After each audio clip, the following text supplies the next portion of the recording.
custo de vida, emprego e desemprego, cesta básica, tarifas públicas, salário mínimo. Agora, na Brasil Atual, a análise do DIEESE. E nós vamos fazer contato agora com o diretor técnico do DIEESE, Fausto Augusto Júnior. Bom dia, Fausto. Bom dia, Glauco. Bom dia a todos.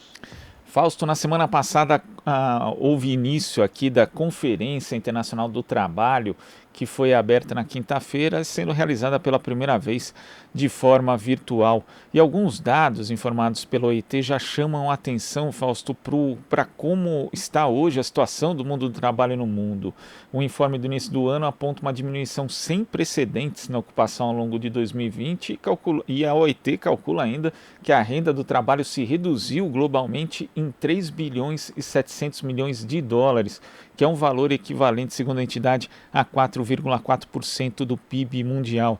É um cenário que a gente pode chamar de devastação e que atinge países, alguns países em especial, e infelizmente o Brasil está entre eles, Fausto. Sim, Glauco. Os debates que começaram aí na OIT, enfim, da conferência, tem a ver, vai tentar lidar, né, com a questão do resultado, aí, o impacto da pandemia no mundo do trabalho. E a pandemia no mundo do trabalho ele caminhou em duas direções. Primeiro, você tem de um lado um aumento aí da taxa de desemprego, uma redução da renda média do trabalho em geral, e você tem um aumento da informalidade. Ou seja, quando você junta essas duas situações, você tem um cenário muito complicado para os próximos anos, uma vez que a informalidade, que foi fortemente atingida na pandemia, que impulsionou inclusive as taxas de desemprego, de certo modo ela vai se transformando em algo mais permanente, é algo que coloca em questão aí a possibilidade de você reduzir as desigualdades, minimamente construir algum tipo de seguridade social.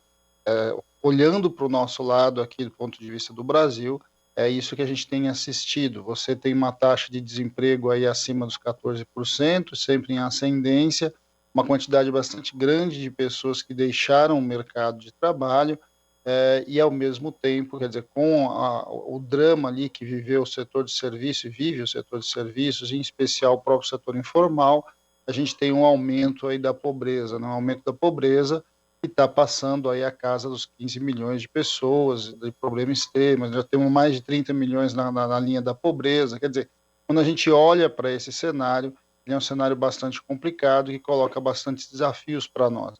De um lado, você tem ali informalidade crescendo, taxa de desemprego crescendo, renda média diminuindo, a capacidade daqueles que consomem diminui, isso interfere no setor de serviços e amplia essas questões que estão colocadas para nós. Do ponto de vista bem objetivo, é um cenário bastante complicado para a gente tentar sair ao longo dessa próxima década.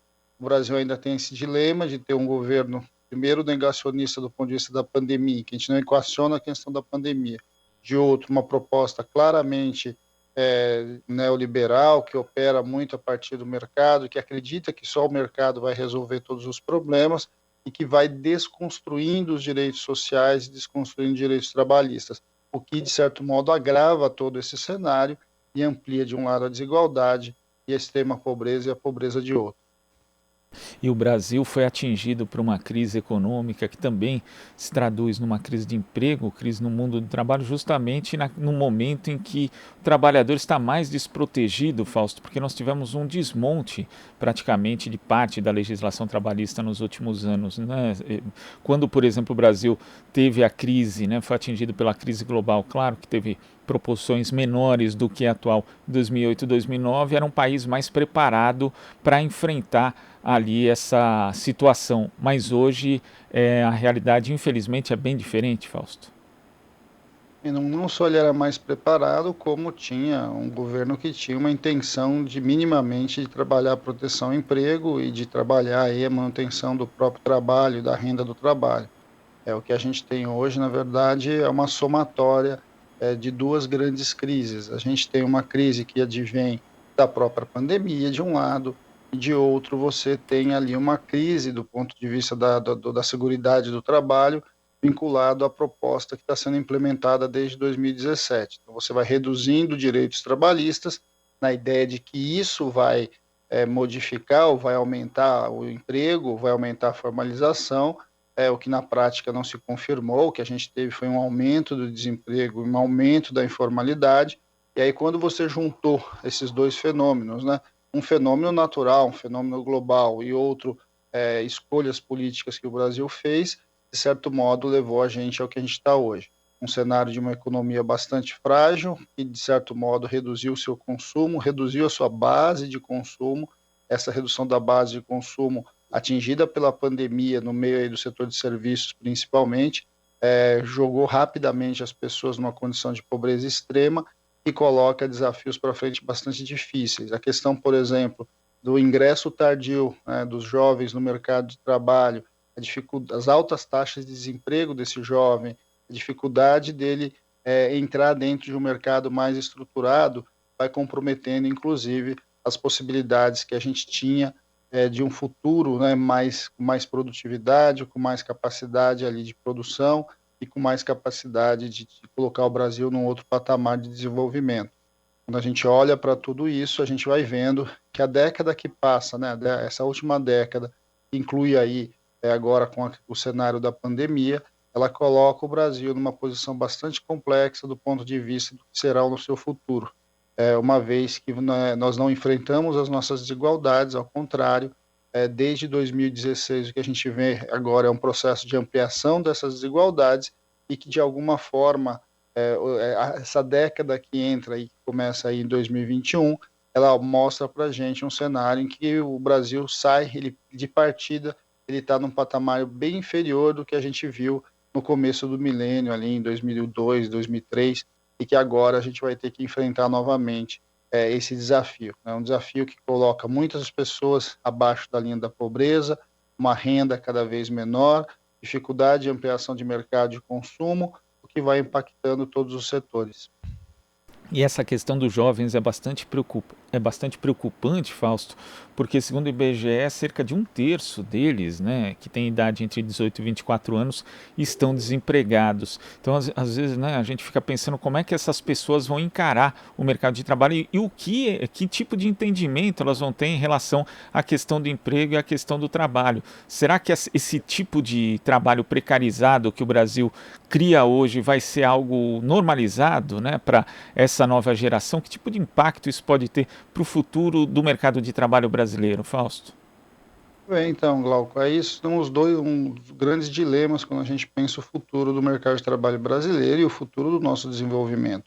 Quando você não tem uma quantidade grande de jovens que sequer acessam, né, o emprego, que sequer conseguem ocupação, você tem um desperdício aí de mão de obra, um desperdício de talentos, um desperdício de potencial, que cobra muito caro porque além dele estar desempregado, o tempo médio que ele fica desempregado é muito longo, mais de 2 anos, e a sua inserção é normalmente uma inserção precária, e essa inserção precária, ela marca todas as trajetórias ocupacionais, ou seja, esse jovem, depois que ele entra no mercado da informalidade, dificilmente ele sai desse mercado, sem uma política ativa, sem alguma coisa que o impulsione para um outro caminho.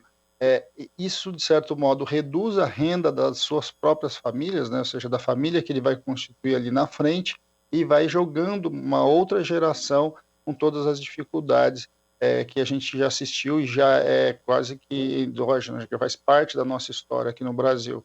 A gente, na verdade, esse momento deveria ser o momento oposto.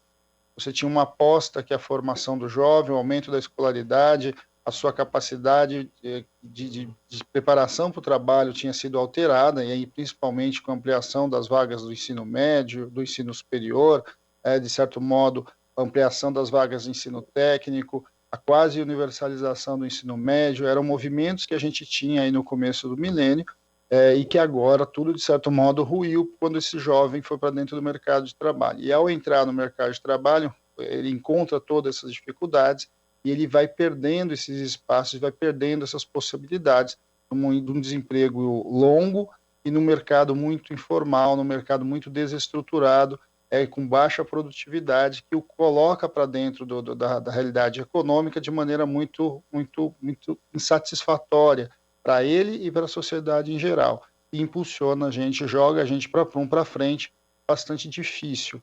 de certo, e aí aí a reprodução é a mesma, né? Porque a família com mais dificuldade lá na frente, com uma renda menor, vai ter mais dificuldade de qualificar os seus filhos, a sua geração, de recolocar o seu filho num momento diferente aí no mercado de trabalho. Ou seja, nós precisamos pensar daqui para frente num movimento intencional de alteração e inserção desse jovem nas cadeias produtivas, no mercado de trabalho, aumentar a sua qualificação para que talvez, a depender da política que se implemente a partir de 2023, a gente possa aí ter algo diferente que tente minimamente mitigar essas perdas que iniciaram em 2016.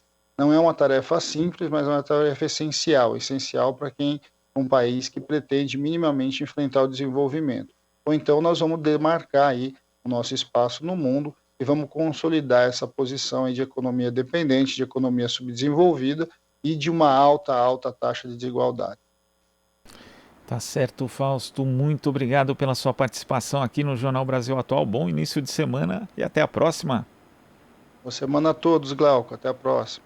Conversamos aqui com o diretor técnico do Diese, Fausto Augusto Júnior. Você está ouvindo Jornal Brasil Atual. As notícias que os outros não dão.